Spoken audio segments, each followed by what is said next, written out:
From Lagos, the nation's commercial capital, this is the News at 10. Live from Channels Television. Reporting tonight, Millicent Walker.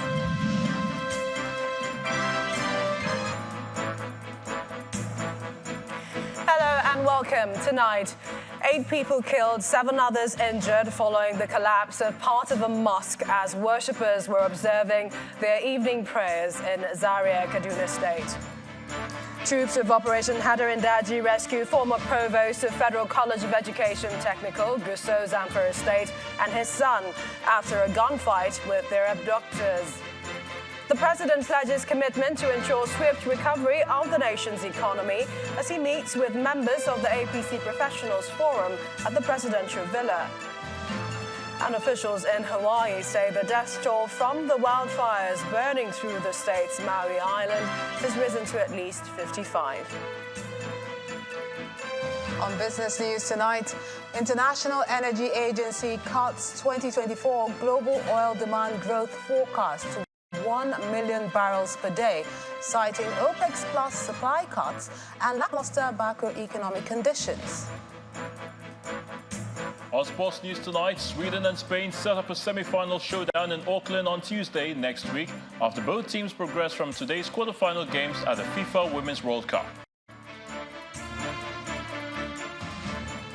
And from Abuja, the nation's capital, resident doctors suspend their nationwide industrial action to review progress made in dialogue with the government in 2 weeks.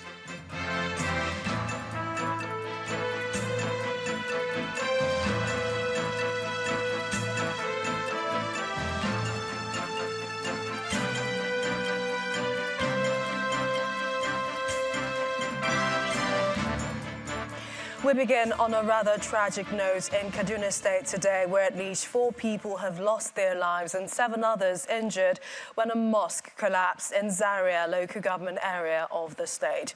The incident occurred at about 4 p.m. when worshippers were observing their evening prayers. Eyewitnesses said they were in the second sujood prayer when the affected portion of the mosque suddenly collapsed on those sitting there. Meanwhile, the Emir of Zauzau, Ambassador Nuhu Bamali, has expressed shock over the incident and praised for the repose of the souls of those that died. The Emir said they had earlier observed a crack on the wall of the mosque on Thursday and were making arrangements for the repairs when a section of the building collapsed today.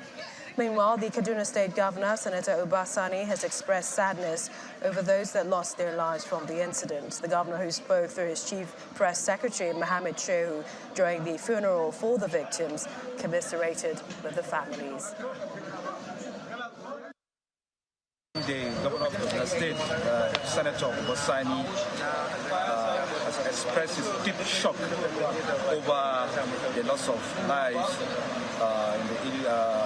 in this mosque collapse. The mosque, which was built in the 1830s, has always been the symbol of the traditional institutions in Nigeria. And the governor has also sent a powerful delegation under the chairmanship of the secretary to the state government, Alhaji Balarabe Abbas, to attend the funeral prayers and also to commiserate with the people of Zazzau Emirate Council. And now to issues of the economy. The president has restated the commitment of his administration to doing all that is necessary to stimulate the economy and make it work for all Nigerians. President Bola Tinubu stated this while receiving the Board of Trustees of the All Progressives Congress Professionals Forum, led by former Bauchi State Governor Malam Isa Yuguda at the State House. He added that every effort across sectors will be documented and periodically reviewed for performance verification and public presentation. Our State House correspondent, Larry Lasisi, reports. These are members of the Board of Trustees of the Professionals Forum of the All Progressives Congress, here to visit President Bola Tinubu. They're led by their chairman and former governor of Bauchi State, Isa Yuguda. President Tinubu tells the group that his administration has taken some baby steps and pushed some aggressive positions as a mark of commitment to see this economy recover for the good of the greatest number of Nigerians and see the nation through a change for the better. The former governor thanked the president for his bold interventions on the economy. When the delegation left the president, the head of the delegation tells the press that they had urged President Tinubu to tackle insecurity and corruption as a means of attracting foreign investment into the country. We know we emphasize on renewable energy, but without power we cannot grow. But the most important, of course, is the insecurity. Like I said, capital is a coward. It doesn't move to an environment where there is insecurity. We should take note of that, and it's true. And like I emphasize, we cannot grow the economy of Nigeria all alone, solo operation. No, capital must come out from outside. They also spoke about the banking and financial service in the country. The financial service industry, if they were doing well, they wouldn't pile up trillions of naira in toxic assets. This is taxpayers' money being taken off, and the bank directors are moving freely on the streets while we are suffering. So I think Mr. President has taken note of that, and at least there is going to be a cleanup in the financial service industry. Because if they are not up and doing when it comes to best practices in banking, I think we'll continue suffering, and they will continue grounding our economy. The APC professionals pledged their support for the reforms being carried out by the president and said they're ready to provide structures for mobilization and sensitization on government policies. From the State House, Lanre Lasisi, Channels Television News.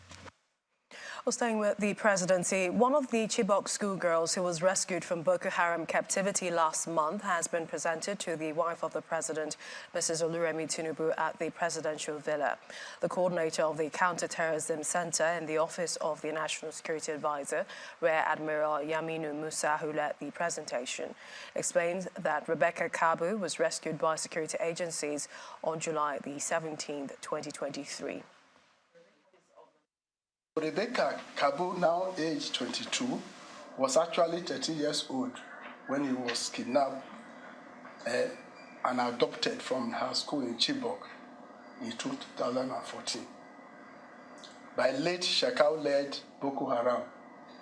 She was rescued and repatriated from Cameroon on the 17th of July 2023 and has completed intensive medical screening and psychological evaluation over the past 2 weeks by a team of medical and psychological experts between the Office of National Security Advisor and the National Intelligence Agencies.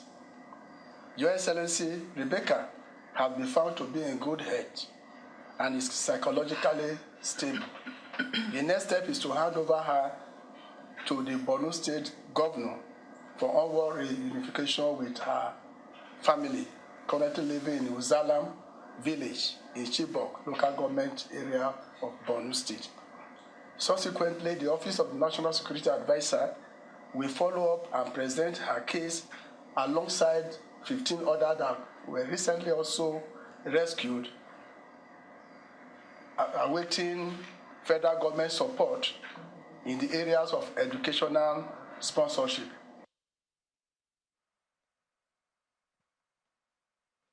Meanwhile, Mrs. Tinubu promised to ensure that Rebecca is well taken care of to enable her return to school to continue with her education.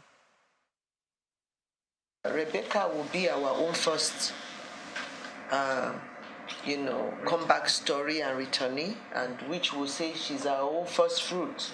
So she's a case I'm quite interested in, to see that, she can go back to school, at her own pace.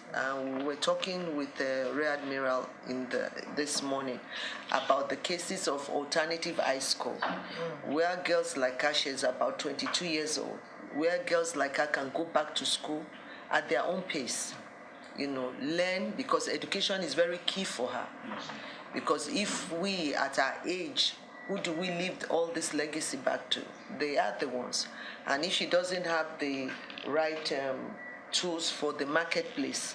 How will she be able to understand the inheritance given to her? Because whatever the parents bequeath on their children is their inheritance. How will she be able to manage it? So we just pray and continue to pray that all our children that are left, they can come back home. And we are also expecting them. We are waiting in earnest that they will return. And we pray that, all of them that, they might be watching, that we have not given up, for them returning. I know you have another journey to make today, and we can only wish her well, that when she goes home to her parents, that I know they will be so glad, no matter how. And maybe from, being reunited with her parents, she too will begin to remember, because it's very, very important for her to remember who she is, not, and it will start from her yesterday to now, and that's the way she can heal. But I believe that there might be a case of amnesia if she says she can't remember English anymore. So, and we wish you all the very best, and thank you so much for the great job you are all doing.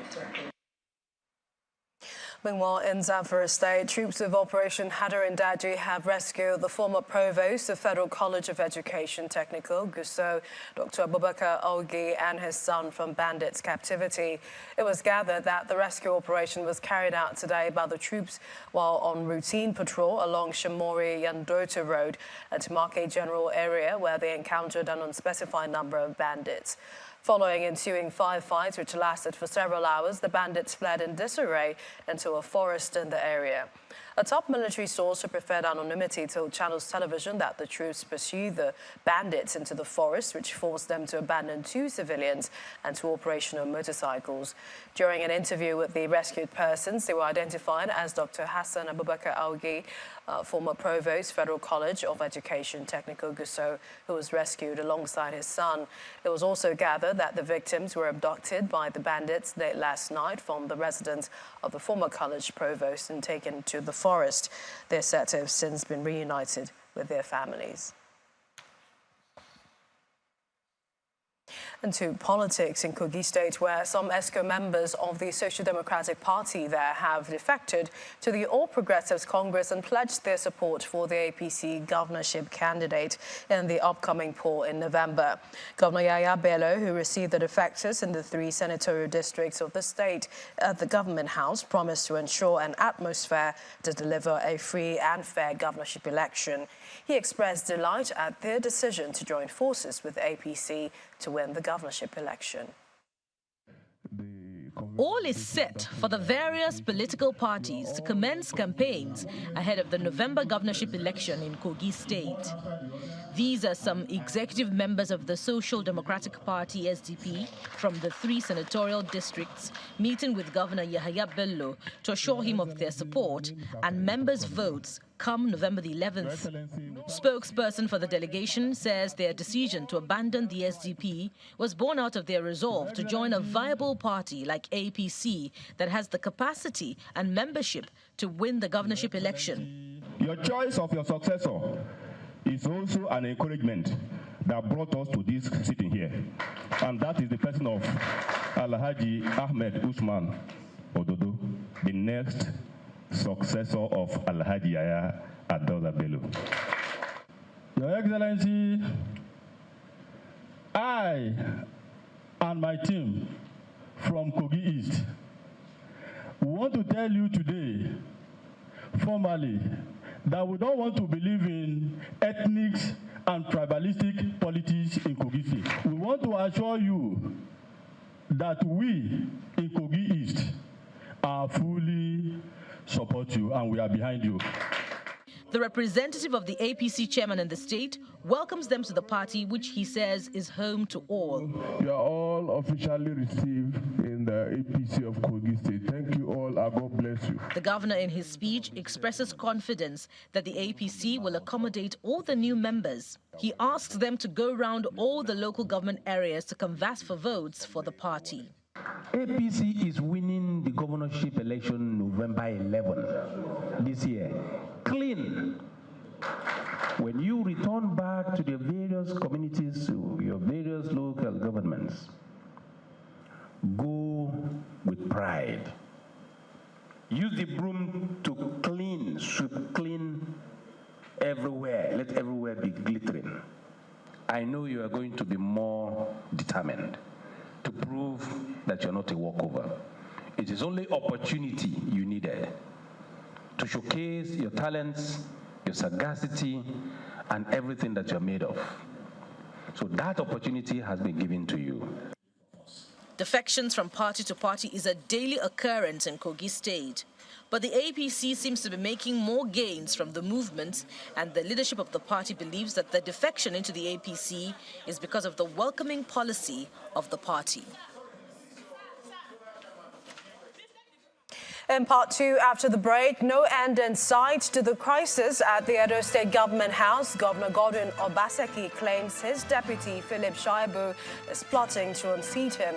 That's in a moment. Do stay with us.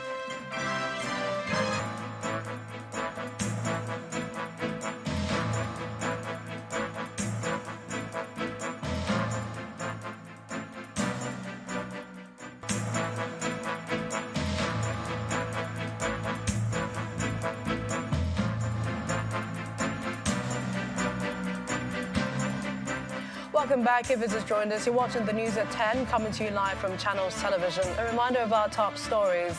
8 people killed, 7 others injured following the collapse of part of a mosque as worshippers were observing their evening prayers in Zaria, Kaduna State.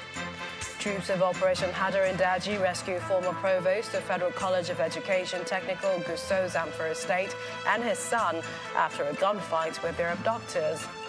The president pledges commitment to ensure swift recovery of the nation's economy as he meets with members of the APC Professionals Forum at the presidential villa. And officials in Hawaii say the death toll from the wildfires burning through the state's Maui Island has risen to at least 55.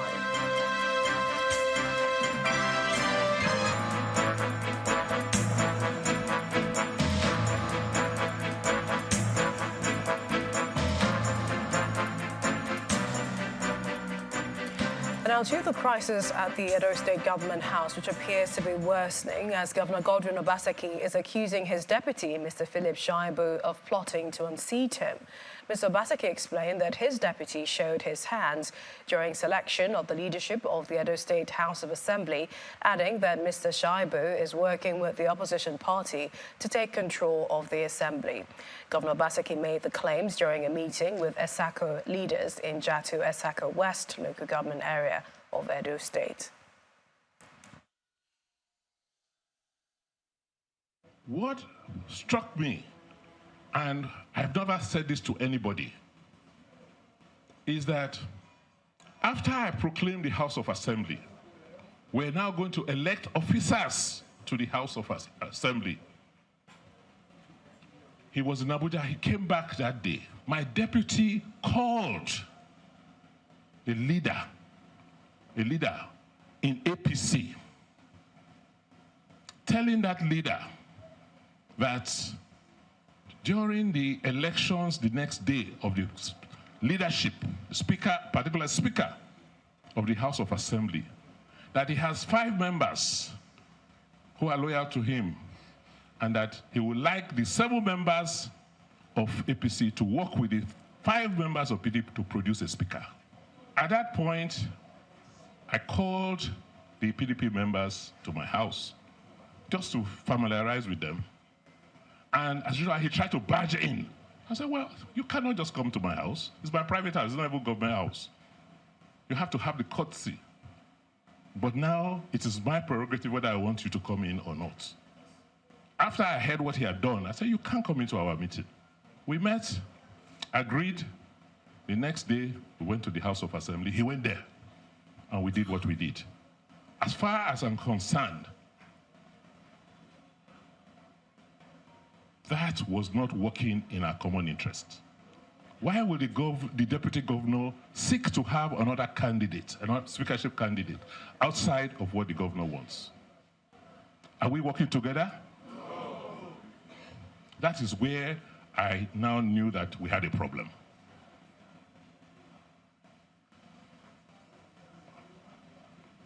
To say the deputy governor had become so desperate to take over that he would do anything, including carrying out a coup against his governor. How can you say you are loyal and you don't do that sort of a thing? Well, staying with politics, the media team of the former governor of Kaduna State, Malam Nasser El-Rufai, has confirmed that the ex-governor has withdrawn his interest in being part of President Bola Tinubu's cabinet. Malam El-Rufai was among the 48 ministerial nominees screened by the Senate, but his nomination did not get the approval of the lawmakers. According to the upper house, this is due to several petitions against the former governor. Malam El-Rufai reportedly told the president that he was no longer interested in becoming a minister, but would continue to contribute his quota to the development of Nigeria as a private citizen. He also explained to the president that he needed time to focus on his doctorate degree program at a university in the Netherlands. It was gathered also that the former governor suggested a new ministerial nominee who served as commissioner in 3 ministries in Kaduna State while he was governor. And to other stories now. Here in Lagos, 2 people were today rescued after their boat capsized in the Atlantic Ocean near Eko, Atlantic City. Reports say the incident occurred in the early hours of today, and Lagos State Emergency Management Agency and other first responders were quickly deployed, resulting to the rescue of the victims. The survivors were on a journey from Makoko, Butemeta area of the mainland when the accident happened before they were rescued. Both victims are said to be in stable conditions after being attended to by appropriate state health officials. And to Kano, some residents of the ancient city have protested against the decision of the Economic Community of West African States, ECOWAS, to mobilize the regional standby force to intervene in Niger Republic if all diplomatic measures fail. Yesterday, the extraordinary session of the Authority of Heads of State and Government of ECOWAS announced at the end of their one-day summit in Abuja that no option is taken off the table in resolving the political crisis, and that includes the use of force. The ECOWAS Commission President Umaru Aliyu Toure, who read the communique at the end of the meeting, however, restated resolve of ECOWAS to continue exploring negotiation and diplomacy and restoring democracy in Niger. But the protesters who marched through major roads in Kano say they are opposed to any form of military action in Niger by ECOWAS.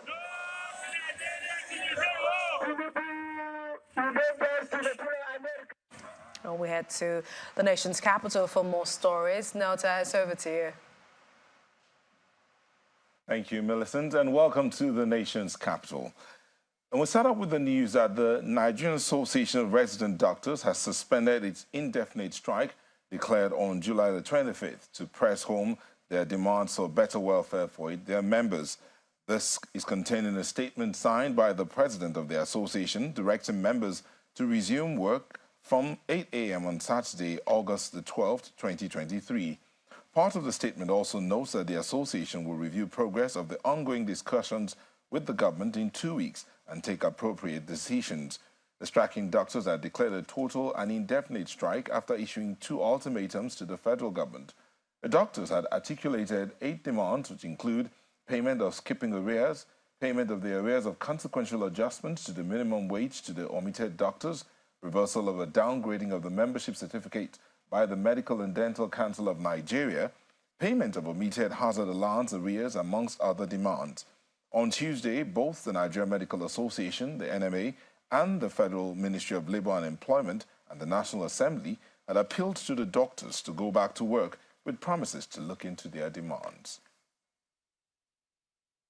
And as part of efforts to cushion the effects of the removal of fuel subsidy, the government of Yobe State says it is set to distribute food and non-food palliatives to at least 400,000 people across its 17 local government areas. The state governor, Mai Malabuni, represented by his deputy, Idi Bardi Gubana, said this at the flag-up of the food palliative distribution to 3,000 vulnerable persons, groups and students in Damaturu, the state capital. These are representatives of students, vulnerable groups, associations, and members of 38 communities drawn from across Yobe East at the flag-off of food palliatives distribution at Government House Event Center, Damaturu, the state capital. Before the flag-off, however, Governor Buni, who is here represented by his deputy, Idibarde Gubana, explains that 400,000 individuals in Yobe State will benefit from the gesture. In the inaugural meeting we had for the distribution of palliatives, we have agreed that today we'll start the flag of the distribution in Damaturu,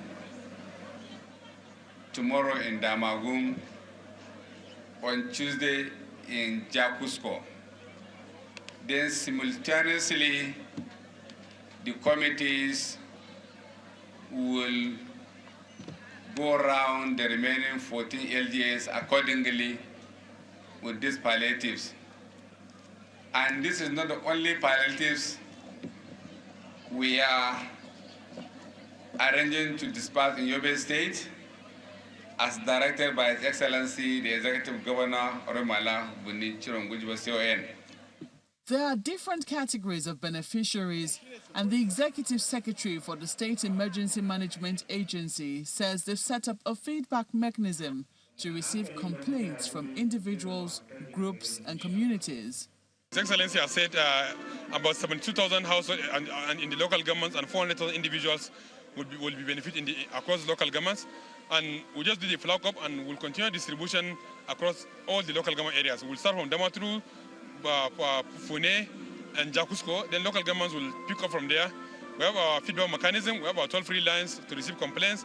And we'll make sure that the most vulnerable receive the items. As the government continues the distribution to other local government areas, the residents are hopeful that the palliatives will get to all who are most in need in the state.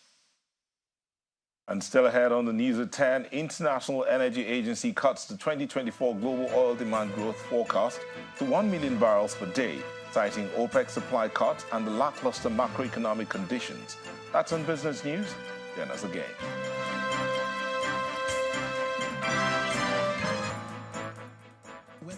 ChannelsTV.com has more information on our top stories and others. Subscribe and watch Channels Television's live stream on YouTube and other social media platforms using your mobile device browser, or download the Channels TV app for Android and iOS devices from their respective stores. You can also watch us via your smart TV platforms on Apple TV, Android TV, Fire TV, and Roku. Channels Television. Ubiquitous.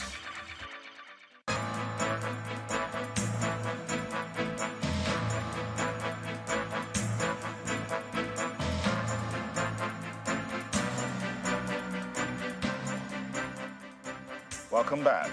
Information technology holds the key to solving Nigeria's unemployment challenge. Governor Umar Namadi of Jigawa State made the statement during a meeting at the Government House in Dutse, the state capital, affirming that a favorable environment will enable thousands of young Nigerians to secure employment and ensure their livelihood. Jigawa State in northwest Nigeria grapples with a staggering 41% unemployment rate from the estimated 6 million persons in the state. In 2001, the state started an internet hub to drive the growth of the digital economy in the state. Regrettably, the condition of the center is outdated. We cannot go beyond Dutse metropolitan because technology has changed. We are using before we are using satellite connection. Now the people are moving the fiber optic connection, and we are now liking up how to connect to our neighboring state. His Excellency, the Executive Governor of Jigawa State. The state government, in partnership with Blue Sapphire Hub, funded by the Foreign Commonwealth and Development Office of the United Kingdom, is strategizing to address unemployment through digital economy. Digital economy has contributed 18% of the GDP last year, and we hope that it contributes 50% now. So with this, we also developed the Digital Jobs Playbook Action Plan. Digital Job Playbook is a document that is developed by FCDO to look at the future of digital skills that is needed everyone to be able to have in order to have a thriving digital economy. We are determined not to be left behind in reaping the dividends of this revolution, especially for the teeming youth in our state. This informs our resolve to pursue an integrated ICT policy, not just to promote e-governance, but most importantly to facilitate the gradual emergence of the state digital economy, create jobs, and improve service delivery. The state government is hoping that the partnership will foster opportunities for young people in the state to express themselves and launch the state into a prosperous future. Sadiq Ilyasu, Channels Television News. And in Bauchi State, it looks like the efforts to fast-track the development of the state have received a boost. This comes as Governor Bala Mohammed received a report of the Technical Transition Committee saddled with the responsibility of reviewing his 4-year development plan. The governor acknowledged the fact that the time is limited and vowed to kickstart the implementation process immediately. I'm indeed very pleased to note that leveraging on the expertise and experiences of the members, the committee had concluded on the assignment with today's presentation of the report, aptly tagged my Bauchi project 2. Thank you very much, Madam. In coming up with a robust plan of implementation, we will definitely appoint an implementation committee that will comprise a chairman that will be versatile and highly experienced in development planning, key officials of government from various sectors, and non-state experts from key sectors such as education, healthcare, agriculture, natural resources, water resources, commerce and industries, technology, and societal orientation. I must emphasize the issue of societal orientation because the chairman had discussed in depth with me, having brought some psychologists and experts in that field, so that we can change our attitude, our perception. Government, we are the government. Nobody else is a government other than we. We must see our attitude, we must change our attitude toward governance.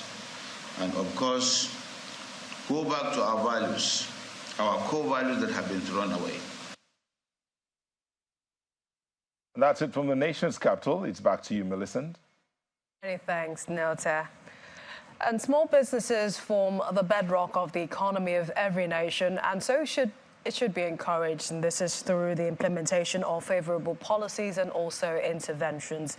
This is the view of the founder of Grey Matlock Bakery in Canada, a pastry chef and entrepreneur who made headlines as a baker of the best agege bread in Canada. He believes the complexities that come with starting a business in Nigeria may be hampering the emergence of many creative businesses. Ease of doing business was one of the things that we found favorable for us. I mentioned the city of Brampton. Even before it got to the point of the city of Brampton being very supportive with small businesses, the ease of even registering as an organization, registering a business, I actually did it by myself in my living room. I went online. I was able to complete the registration without, not that there are no lawyers or third parties that could help you do it, but you as an individual, if you can navigate your way around the portal, you can do it on your laptop, your mobile phone. So I think that is one of the things that we need to replicate in Nigeria, for example. People should be able to register. Registering business shouldn't become a project on its own. It shouldn't be.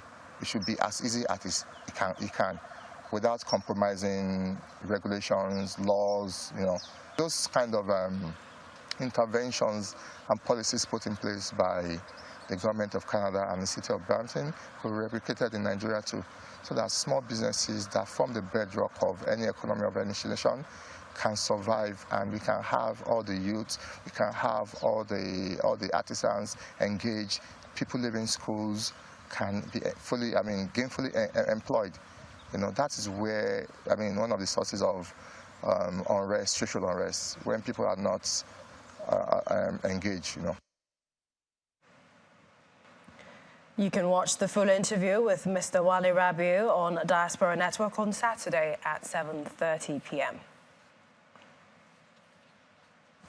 To health matters, the need to combat neglected tropical disease, NTDs, in Cross River State and Nigeria at large by strengthening NTD programs for improved health outcomes has been stressed. This was the focus at a two-day workshop organized by the state's Ministry of Health alongside the United States Agency for International Development in Calabar, the Cross River State capital. The meeting was an avenue for stakeholders to x-ray issues of poor health financing of NTD programs, which they believe is critical in the eradication of tropical diseases. The effect of neglected tropical diseases, such as elephantiasis, blindness, and parasitic worms, which affects the total well-being of victims as a result of lack of access to safe water, poor sanitation and hygiene in tropical and subtropical areas, cannot be overemphasized. Although there has been progress recorded in the fight against the spread of these diseases, poor funding still remains a major challenge, especially in the prevention of further spread. Going through the MIDC account. To tackle tropical diseases in Cross River State, the State Ministry of Health, in collaboration with the United States Agency for International Development, organized a two-day workshop tagged Validation and Dissemination of Fund Flow Analysis for NTDs in Cross River State, to deliberate on ways to raise more funds. This two-day workshop is one of its kind. It's presenting the results of what Cross River can do to fund NTDs, where that money can come from, and how that money can go from state to LGA and all the way down to the wards and to the communities. The Director, Planning and Research Statistics in Cross River State, Ministry of Health, notes that although neglected tropical diseases programs are captured in the state's strategic health plan, it is yet to receive state government funding for years, resulting in heavy reliance on donor funding. Most of the funds which come into treating these patients are 100% partners' funds. The role of government, where the people reside, is not felt. Key participants look forward to an improved funding system from the three tiers of government for the provision of quality healthcare services. If you are to deal with these entities, then we would like the ownership and the leadership of the government to run the aspect of entities. And the only way you can do that is when you have NTD as part of the priority list. That calls for more funding, that's called for more ownership, that's called for integration of NTDs within the primary healthcare services. It is also a wake-up call to the government of Cross River State to start planning how they will be budgeting money for neglected tropical diseases, not only budgeting for these diseases, also for government to make budgetary releases for these diseases, for the control of these diseases. All parties are hopeful that the two-day deliberation will address the challenges highlighted in order to achieve the goal of combating tropical diseases and enhancing healthcare delivery in Cross River State. And female empowerment has always been the goal of Sarabi Wema, a women's proposition from Wema Bank, and the organization is not relenting in commitment to that pursuit as it unveils its Transforming Nigerian Youth program in Lagos, Nigeria. According to the organization, those who are interested in the training program need to have a Wema Bank account. Sarah by Wema, a platform created to empower women, is partnering with Enterprise Development Center at the Pan-Atlantic University and MasterCard Foundation to enrich Nigerian women with its Transforming Nigerian for Youth program. I was going to ask for a favor. The empowerment program will provide 10,000 female entrepreneurs between the ages of 18 and 35 with capacity building, mentorship by industry leaders, and more. Our focus is youth, young entrepreneurs, young professionals. They make the crux of the Nigerian economy. And as a financial institution, we have no choice than to partner with them in transforming this country. Today marks the inception of a very powerful collaboration that we think will impact the lives of at least 10,000 individuals, families, and what we call clans. With great pride, we embrace the role of architects, our role as architects in this whole enterprise. So through this alliance today, 10,000 female business owners who are valued customers of Wema Bank will receive complimentary training from seasoned professionals, courtesy of the Entrepreneurial Development Center.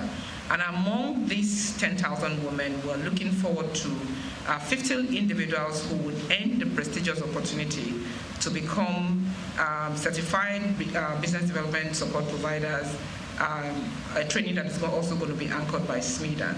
And more importantly, in our commitment to nurturing exceptional entrepreneurs, we are also pleased as a bank to provide grant and seed funding of up to 500,000 each to enable them translate their learning into tangible business. Plus, an opportunity to win grants of up to 500,000 naira. Things around registering your business name for you, this program will take care of it for free. You're not going to pay. Things around designing your logo, we will design your logo for free. Wow. You want a website, we'll design your website for free. Wow. Okay?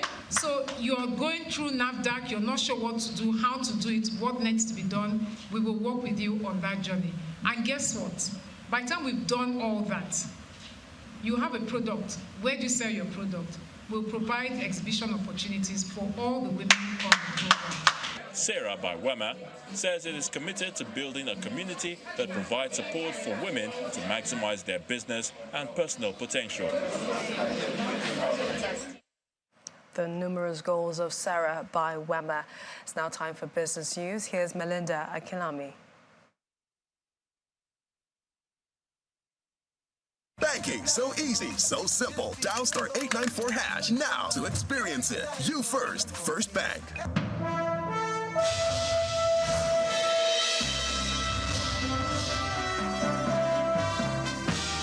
Many thanks, Millicent. Welcome to Business News. Supply cuts by the Organization of Petroleum Exporting Countries, OPEC, and its allies could erode inventories this year, driving prices even higher. And that's according to the International Energy Agency, IEA. In its monthly oil market report released today, forecasts show 2024 demand growth slow sharply to 1 million barrels per day, citing lackluster macroeconomic conditions, a post-pandemic recovery running out of steam, and the rising use of electric vehicles. The Paris-based energy watchdog says if OPEC Plus current targets are maintained, oil inventories could draw by 2.2 million barrels per day in the third quarter and 1.2 million barrels per day in the fourth quarter of this year. OPEC Plus began limiting supplies late last year to bolster the market and in June extended supply curbs into 2024. Nigeria's central bank has attributed the crash of the naira against the dollar and its inability to manage the foreign exchange market to the diversion of diaspora remittances to unofficial markets. The acting governor of the Apex Bank, Mr. Foloshodun Shonubi, who made this known to journalists at a gathering in the nation's capital, Abuja, said many diaspora remittances came to the country in dollars and were not documented officially as they end up in the parallel market.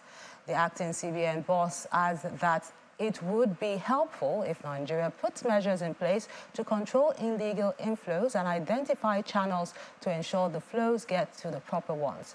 The local currency unit gained 0.3% against the dollar today to close a 740 naira 60 kobo at the official I&E window.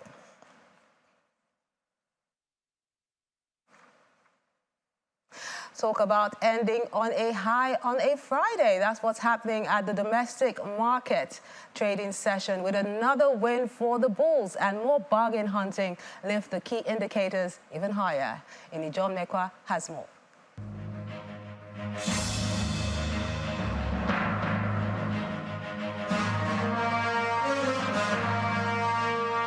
Thank you so much, Melinda. Good evening, everyone. Welcome to the stock market report. Well, it's sustained bullish sentiment at the NGX, even though at a lower scale. But the NGX, the all-share index, is still in the green, 0.18% at 65,325.37, and the market cap still at 35.3 trillion naira. Now, increased volume and value of trade today gives us a very green activity chart. We see there's improvement here, more than 2 billion added to what we had yesterday. Volume also increased 489, and deal not so much, but at least it gives us a green at the close of trade.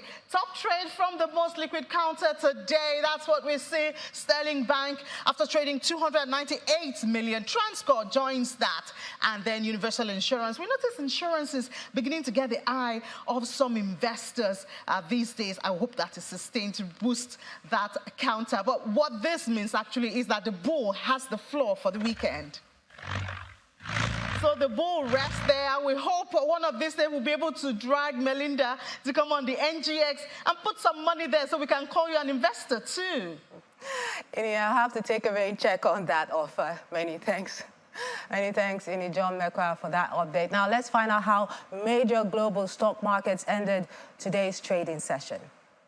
That's Business News. It's back to you, Millicent. Banking so easy, so simple. Dial *894# now to experience it. You first, First Bank. Thanks, Melinda. Well, officials in Hawaii say the death toll from the wildfires burning through the state's Maui Island has risen to at least 55. The blaze that engulfed Lahaina Township is now 80% contained, but the tourism hub and also historic whaling village has been destroyed. Here's Simon Pusi with more on this and other international news and around the world in 5. Good evening and welcome to the Channel's studios here in London with your international news around the world in 5. The number of people killed in the Hawaii wildfires has risen to at least 55, with hundreds more said to be missing on the island of Maui. Drone video shows much of Lahaina turned into smouldering ruins. Tourists here were forced to jump into the sea and tread water for hours. Tens of thousands of visitors have been evacuated, while 11,000 people remain without power on the western side of the island. Oh my God. Footage recorded off the coast of Maui showing the aftermath of the fires. And here, passengers on a plane landing in Hawaii witnessing the devastation from the air. What we saw was likely the largest natural disaster in Hawaii state history. We are seeing loss of life here. As you know, the number has been rising, and we will continue to see loss of life. We also have seen many hundreds of homes destroyed, and that's going to take a great deal of time to recover from. But that's why we come together. But we talked to an old gentleman who hadn't seen anything like this ever in his life, a wildfire that took a whole city. His neighbors have all lost their homes. His home was intact, but he was in tears. This is a gentleman that doesn't cry easily. During an event in Salt Lake City, President Biden said he had issued a major disaster declaration which releases funds for recovery. Anyone who's lost a loved one whose home has been damaged or destroyed is going to get help immediately. And I've directed that we surge support to these brave firefighters and first responders and emergency personnel working around the clock there, risking their lives. I just got off the phone before I got here for a long conversation with Governor Josh Green this morning and let him know I'm going to make sure the state has everything it needs from the federal government to recover. The FEMA Administrator Griswold will be in Maui tomorrow, and I've directed her to streamline any process with requests for help and survivors registered for immediate federal assistance without delay. Kenya's cult leader, Paul Mackenzie, has been handed the longest pre-charge court-approved detention in the country's history, following an extension of his stay in prison. The court allowed the state to detain him and his suspected accomplices for 47 more days. Delivering his ruling at a court at the coastal Mombasa city, the judge explained that the drastic decision was necessitated by the complex and unique nature of the case. Mr. Mackenzie has been in detention on suspicion of leading a starvation cult that killed 427 of his church members.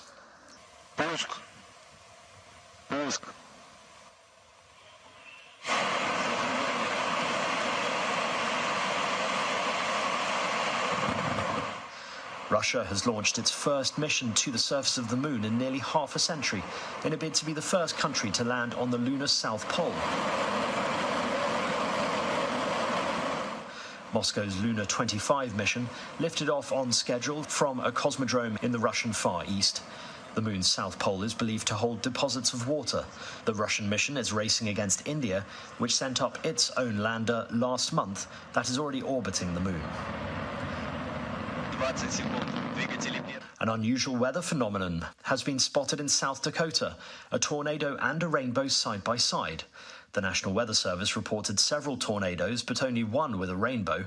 An eyewitness captured the sight after thunderstorms moved through the area. And finally, hundreds of hot air balloons have taken to the skies above the English city of Bristol for its annual ballooning event. The 4-day Bristol International Balloon Fiesta, which has grown into Europe's largest free hot air balloon festival, sees balloonists from all over the country and abroad take part. Hundreds of fans flock to the city in England's southwest every year to see the balloons ascend. And that's your international news around the world in 5. Now back to the channel's studios in Lagos.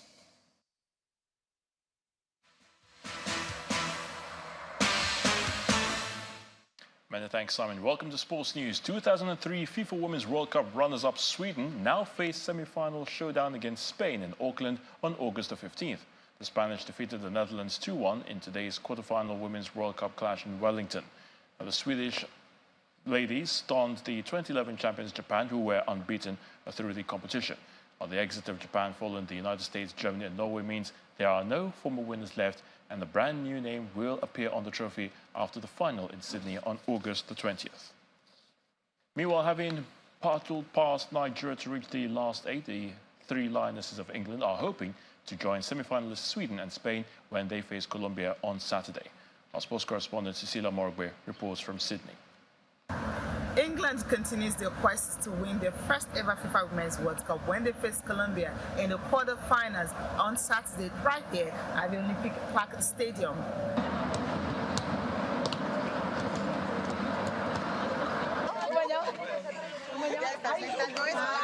While the Colombians are relaxed ahead of the game, not so much for England. Coach Serena Wigma wants something different from what happened against Nigeria.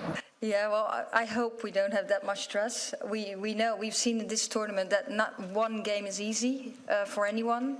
It's so competitive. And that's the beauty of the game too. It's also the beauty of the growth of the women's football game. So yeah, just I hope we can decide it before that. But we definitely think that's going to be a very, very competitive game. And let's hope it will go our way. Of course, as a team, we really research and look at the other team. We want to be prepared in terms of what the strengths are of Colombia, and we recognise them as a very, very, very good team. I think they've shown that throughout the tournament so far, and some of the players that you've mentioned, but in their attacking lines, but also I think all over the pitch, they have some very, very strong players, and we will be going out there to put in a very strong performance. Colombia reached the last 8 for the first time with a 1-0 win over Jamaica. England are undefeated at the tournament and have only conceded 1 goal in 4 matches.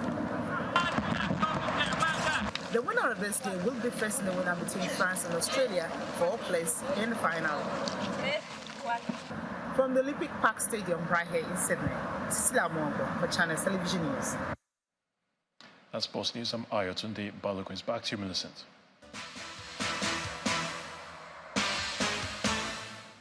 Thanks, Ayotunde. And the main news again.